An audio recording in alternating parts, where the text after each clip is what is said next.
డబ్బు, అనారోగ్యం, ఉద్యోగం, వ్యాపారం, అప్పులతో బాధపడుతున్నారా? మీకోసమే launch your future program. Suman TV ప్రేక్షకులకు నమస్కారం. అధిక మొత్తంలో వడ్డీ రావాలి, ప్రభుత్వ పథకం అయితే మంచిది, బయట ప్రైవేటు వ్యక్తుల దగ్గర డబ్బు దాచిపెట్టుకుంటే తిరిగి వస్తుందో లేదో నమ్మకం లేదు, వడ్డీ ఎక్కువ ఇస్తారని చెప్పి మోసం చేసి అసలు డబ్బులే కాజేస్తున్నటువంటి వ్యక్తులు, సంస్థలు రోజుకు పెరిగిపోతున్నాయి. ఇలాంటి గందరగోళమైన పరిస్థితుల్లో మా డబ్బు ఎక్కడ పెట్టుబడి పెట్టాలి, ఎక్కడ మనకు అత్యధికంగా వడ్డీ వస్తుంది అని ఆలోచించే ప్రతి ఒక్కరికి పోస్ట్ ఆఫీస్ దారే కనబడుతుంది. పోస్ట్ ఆఫీసులు అనేవి ప్రతి పల్లెటూరులో కూడా ఉంటాయి. అది బ్యాంకులు అయితే కొద్దిగా పట్టణాల్లో ఎక్కువ కనబడతాయి, మనకు పల్లెల్లో ఉండేవి చాలా తక్కువ ఉంటాయి. కానీ పోస్ట్ ఆఫీస్ దాదాపుగా 2000, 3000 జనాభా ఉండే ప్రతి పల్లెటూరులో కూడా మనకు పోస్ట్ ఆఫీస్ కనబడుతుంది. ఆ పోస్ట్ ఆఫీసులు ఇప్పుడు ఒక రకంగా బ్యాంకుల్లా కూడా మార్చేశారు. అంటే పోస్ట్ ఆఫీసులో, బ్యాంకులో మనం ఏం చేస్తాం, ఏదైనా మన దగ్గర డబ్బు ఉన్నప్పుడు బ్యాంకులో కట్టుకుంటాం, మనకు మళ్ళీ అవసరమైనప్పుడు డబ్బు తీసుకుంటాం, అలాగే డబ్బు ఎక్కడికైనా కావాలంటే ట్రాన్స్ఫర్ చేస్తాం, లేదా ఎక్కడి నుంచి అయినా తెప్పించుకుంటాం. ఇలా బ్యాంకులో ఎన్ని ట్రాన్సాక్షన్స్ అయితే చేయొచ్చో పోస్ట్ ఆఫీసుల్లో కూడా అన్ని ట్రాన్సాక్షన్స్ చేసే అవకాశం కలుగుతోంది. ఆధునికమైన పోస్ట్ ఆఫీసుల్లో అన్ని అవకాశాలు కల్పిస్తున్నారు. కంప్యూటర్ల ద్వారా, ఆధునిక యంత్రాల ద్వారా మొత్తం బ్యాంకులో ఉండే ట్రాన్సాక్షన్స్ అన్నీ కూడా పోస్ట్ ఆఫీసులు కూడా చేస్తున్నారు. అంటే ఒక రకంగా చెప్పాలంటే పోస్ట్ ఆఫీసులు నవీనమైనటువంటి బ్యాంకుల కింద మారిపోయినాయి అని చెప్పొచ్చు. అలాగే గతంలో మనం ఏంటంటే అంతా మనం హ్యాండ్ వర్క్లోనే ఎక్కువగా జరిగేవి. అంటే మనకి ఏదైనా డబ్బులు కావాలంటే ఒక ఫామ్ తీసుకొని ఫామ్ అంతా నింపేసేసి దాని లోపల మనం సంతకాలు పెట్టి ఎంత డబ్బు కావాలో దానికి ఇచ్చి మనం తీసేసి అలా చేస్తే దాన్ని మళ్ళీ బ్యాంకు వాళ్ళు దాంట్లో ఎంటర్ చేసుకొని ఇచ్చేందుకు చాలా టైం పట్టేది. ఇప్పుడు అలా కాకుండా ఆన్లైన్లోనే ట్రాన్సాక్షన్ చేసుకునే అవకాశం కల్పిస్తున్నారు. మనం ఇంటి దగ్గర నుంచి కూడా పోస్ట్ ఆఫీస్లో డబ్బుల్ని తీసుకోవడం కానీ, వేయడం కానీ, ఫార్వర్డ్ చేయడం కానీ, ఇంకా ఎవరికైనా కావాలంటే ట్రాన్స్ఫర్ చేయడం కానీ, ఇలాంటివన్నీ బ్యాంకులో ఉండే ఫెసిలిటీస్ అన్నీ కూడా పోస్ట్ ఆఫీసులో కలుగజేస్తున్నారు. అంటే ఒక రకంగా చెప్పాలంటే పోస్ట్ ఆఫీసు బ్యాంకులాగానే, బ్యాంకుకు ప్రతిరూపంగానే మారింది. అయితే పోస్ట్ ఆఫీసులో ఏమిటంటే బ్యాంకులకి పోస్ట్ ఆఫీసుకు తేడా ఏమిటంటే బ్యాంకులు అనేవి కమర్షియల్గా ఉంటాయి ఎక్కువ. అంటే ప్రతి ఒక్కటి మనం ఏదైనా మనం అక్కడ అకౌంట్ ఓపెన్ చేసే దగ్గర నుంచి మొదలు పెడితే కనీసం 10,000 రూపాయలు మినిమంగా ఉండేట్టుగా, 5,000 రూపాయలు ఉండేట్టుగా, ఈ మధ్య కొన్ని బ్యాంకులు 25,000, 50,000 రూపాయలు మినిమం అకౌంట్లో ఉంటే తప్ప మినిమం బ్యాలెన్స్ లేకుండా అకౌంట్ ఓపెన్ చేయడానికి వీల్లేదని చెప్పి మనకు కస్టమర్స్ని బెదిరిస్తున్నాయి, భయపెడుతున్నాయి. ఒకవేళ ఎక్కడైనా డబ్బు తగ్గిపోతే వెంటనే 500 నుంచి 1000, 2,000, 5,000 రూపాయలు కూడా పెనాల్టీ వేసేస్తున్నాయి మన మీద.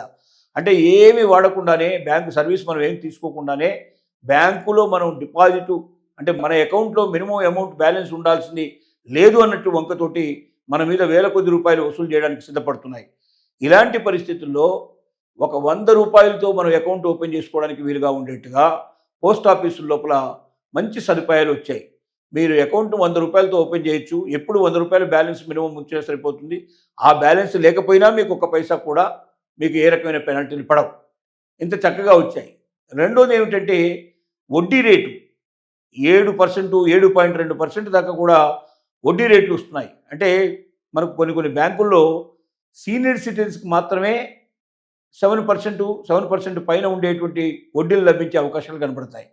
కానీ మామూలుగా అయితే 5%, 4%, 6% లోపలే వడ్డీ రేట్లు ఉంటాయి, కానీ అంతకు మించి రేట్లు ఉండవు. కానీ పోస్ట్ ఆఫీస్ లోపల 6 పైన మినిమం స్టార్ట్ అయ్యి అది 7 పైగా 7.2 దాకా మరి వడ్డీ రేటు ఇస్తున్నారంటే చాలా పెద్ద రేటు కింద లెక్క. అంత వడ్డీ రేటు ఇస్తూ భద్రతకు కల్పించి మన డబ్బులు ఎక్కడికి పోకుండా చూస్తూ ప్రతి దాంట్లో కూడా మనకు ఫిక్స్డ్ డిపాజిట్లు చేసుకున్నట్టయితే బ్యాంకు కన్నా ఎక్కువ వడ్డీ వస్తుంది, బ్యాంకు కన్నా సురక్షితంగా ఉంటుంది.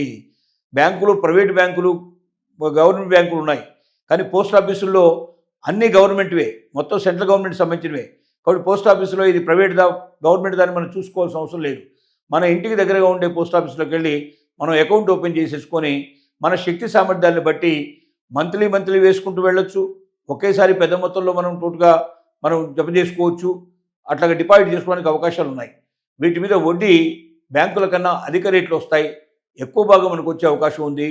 మనం తొందరగా మరి అనుకున్నవి లక్ష్యాలు సాధించడానికి, ఈ పెట్టుబడిని ఎక్కడైనా పెట్టుకోవడానికి కానీ, లేదా ఏదైనా అప్పులు తీర్చుకోవడానికి కానీ, బాధ్యతలు తీర్చుకోవడానికి కానీ, భవిష్యత్తును నిర్మించుకోవడానికి కానీ అన్ని రకాలుగా ఉపయోగపడటం కనబడుతుంది. కాబట్టి పోస్ట్ ఆఫీసులు మనం నమ్ముకున్నట్టయితే పోస్ట్ ఆఫీసుల వల్ల దేశానికి కూడా బాగా మేలు జరుగుతుంది. ఎందుకంటే పోస్ట్ ఆఫీస్ పెట్టుబడులు ఎక్కడ పడితే అక్కడ పెట్టరు. పోస్ట్ ఆఫీస్లో మనం డిపాజిట్ చేసే డబ్బంతా ఏం చేస్తారంటే గవర్నమెంట్ పథకాల్లో పెడతారు.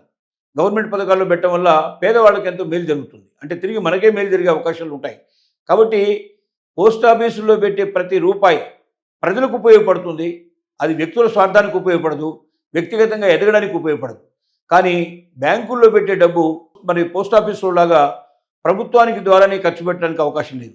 ప్రైవేటుగా వాళ్ళకి ఇష్టం వచ్చిన వాళ్ళకి, ఇష్టం వచ్చిన సంస్థలకి, ఇష్టం వచ్చిన వ్యక్తులకి వాళ్ళు వడ్డీకి ఇస్తారు. దాని ద్వారా ఒక్కొక్కసారి కలెక్షన్స్ రావు, చాలాసార్లు నష్టపోయే అవకాశం ఉంటుంది. అందుకే కొన్ని బ్యాంకులకి ప్రతి సంవత్సరం బ్యాంకులకు కానీ, నాన్ బ్యాంకింగ్ ఫైనాన్స్ కంపెనీ కానీ, ఇలాంటి లేదా పెద్ద ఇండస్ట్రీస్ కానీ మనం చూస్తుంటాం. కోట్ల రూపాయలు మరి వాటిని మాఫీ చేయడం అనేది సెంట్రల్ గవర్నమెంట్ చేస్తూ ఉంటుంది. దీనివల్ల భారతీయ ప్రజలందరూ కూడా చాలా డబ్బును కోల్పోవాల్సి వస్తుంది. మనకున్న సౌకర్యాలను మనం కోల్పోవాల్సి వస్తున్న పరిస్థితి ఏర్పడుతుంది. కాబట్టి కొంతమంది స్వార్థపరుల యొక్క ప్రయోజనాల కోసం వాళ్ళు డబ్బుల్ని సరిగ్గా ఉపయోగించక, సరిగ్గా సంస్థలు నడపలేక, లేక కావాలనే సంస్థల్ని క్లోజ్ చేయించేసి డబ్బులు ప్రభుత్వం నుంచి రాయితీలు పొంది ఆ డబ్బుల ద్వారా వాళ్ళ పబ్బం గడుపుకొని వాళ్ళు ఆనందపడడానికి సిద్ధపడుతున్నారు తప్ప మరి పోస్ట్ ఆఫీస్ అలా కాదు. పోస్ట్ ఆఫీసులో పెట్టేటువంటి ఏ డబ్బు ఎక్కడ ప్రైవేటు సంస్థలకు ఎవ్వరికీ ఇవ్వరు. ప్రభుత్వ రంగ పథకాల్లోనే ఉపయోగిస్తారు. ప్రభుత్వ రంగ పథకం అంటే ఆ ప్రభుత్వం ద్వారా వచ్చేటువంటి మేలంతా కూడా మనకే చెందే అవకాశం ఉంటుంది, లేదా భారతీయ ప్రజలకు ఎవరికొకరు చెందుతుంది.